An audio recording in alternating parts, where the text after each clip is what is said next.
Hello, Dustin Hillis here with Tough Stump Technologies. We're at the Tough Stump Rodeo.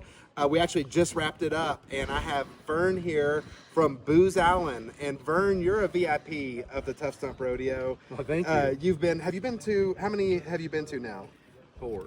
4, okay. This is every event that's been held here, we've been here. That's awesome. You got me beat. This is my 3rd one, and you guys make a huge difference. Y'all are like the backbone behind here. Yep, we try to provide that capability so that you guys can focus on making this the best event, and we just supply the server back end with video streaming capability so that all these vendors will come together and make this thing a success. So Booz Allen Hamilton is a large company. What specifically do you guys do within that? Within Booz Allen, my division, we have 2 divisions here. So we have the unmanned systems crew here. That's a different crew. Okay. We also have our TAC server and video server team here. Okay. So we are providing all of the TAC server capabilities. We've onboarded all of the registrants and all of the vendors. That allows everybody to see, share, communicate. They know where they are. They can chat back and forth. They can follow along the maps. Pretty much that was the entire scenario we just set through. Tell us a little bit about like what today was and how you guys integrated. Tell them what the scenarios were. We had robot dogs dropping out of planes and doing surveillance. We had underwater. So go ahead and walk us through that. Yeah. Well, I was starting the farthest ones first, right? Okay. So let's do it. You had the airdrop. So the Boston Robotics dogs dropped out of their aircraft. And what kind of aircraft? You remember? No. Did you see it? It was right over. Yeah, but I don't know. It was an old school, the same bomber, the same plane that in the movie, The Band of Brothers. Okay. What those guys, the 101 jumped out of. That's what it's famous for. They called it the Miss Montana, and that was it, the Miss Montana. I don't know the airplane model of it. Same. So we were busy. I was helping man the reservoir scenario. We were pulling the video feed from the submersible to the shore. Now, what is the submersible? Explain that a little bit for the folks that doesn't know. Essentially, it was a tethered submersible drone. That's awesome. I can't say it's a drone. It's an unmanned submersible system. So a tethered, autonomous submarine. So cool. Camera on it. So cool. And passing its location information up to a buoy. Yep. That communication link was then provided back to the shoreline. Yep. We picked that up, and we were streaming that directly to participants here over the radio network that Brydon over there was helping to facilitate. So that worked out well. The water was a little murky.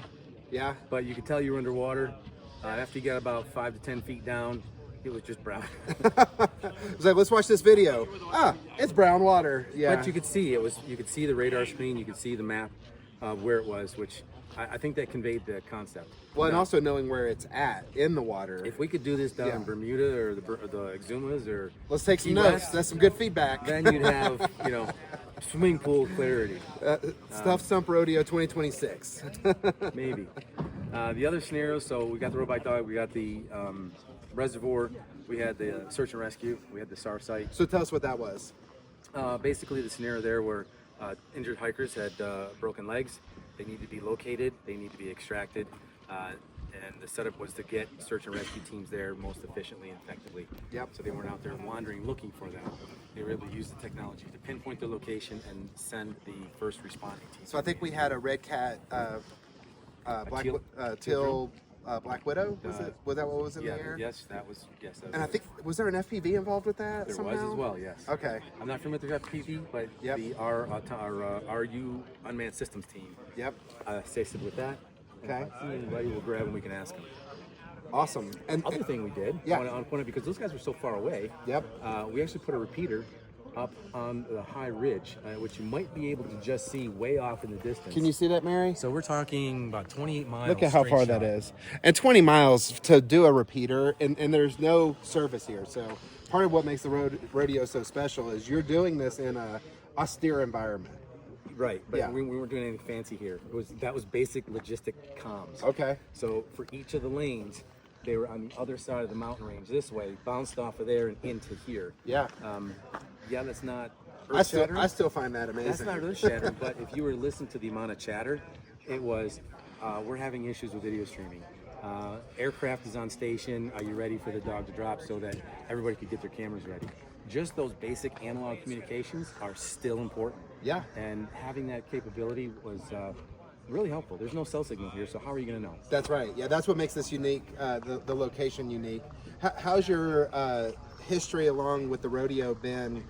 For people that have never been to the rodeo, how would you describe it? If you haven't been to the rodeo, one word, wow. It is a very new experience. This year was double the size of last year, which was double the size of the year previous. The quality of the vendors and the observers that come to find out what's going on here, incredible. It's this is where you want to come and find out what is the latest and the greatest and the best of breed, and not just to get a pitch. This is to get guys like Jimbo who put this thing together, allow you to actually put it in your hands and test it. Yeah. And put it to a limit, probably break it, but guess what? You got a vendor sitting right there. It's like, okay, let's just figure out what we just did and how to fix it. Tell us what the spirit's like. Are people collaborating? Oh, it's great. I mean, Yeah. companies that would be a competitor on a Monday to Friday basis are here, and they're acting like best friends. Yeah. Here's my technology, covers are off. Here's my API. I've got a coder with me. Let's just figure this out. Yeah. Here's how we are working to solve problems for our customer. Yep. That's it. Everybody has the common mission of that. That's Yeah. the common mission. Yeah. Yep. And technical difficulties, expect it. That's the spirit of the radio. It's almost the reason of being here is you want to push it to the breaking point, right? You do. Yeah. You don't know what you can't do until you push it beyond its limits, and that's where you begin to innovate. Yeah. Yeah, totally. Well, anything else for the YouTube listeners that you can think of that would be noteworthy? Something that you guys do? Anything about the rodeo? Yeah, I've noticed that the number of first-time visitors to the rodeo this year was half the attendance. That was fantastic. Yeah, lots of new folks, even Lots though of new you come folks. every year. We come every year. We've been proud to support Tough Stump as Tough Stump Technologies as a friend. They just happen to be in the same industry. What you guys do well, we just signed an agreement with you guys for you guys to be our official training partner. Yep. So Tech University, check it out. Love it. Yep. Yeah.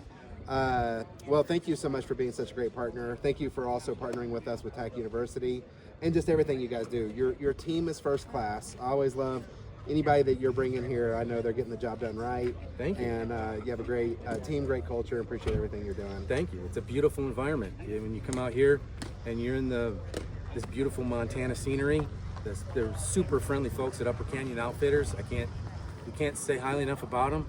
Their hospitality is bar none. I mean, what you expect when you see postcards about come to Montana. This is the postcard. This is it. Appreciate it. Thank you. All right. Take Thanks. care. Thanks, everybody.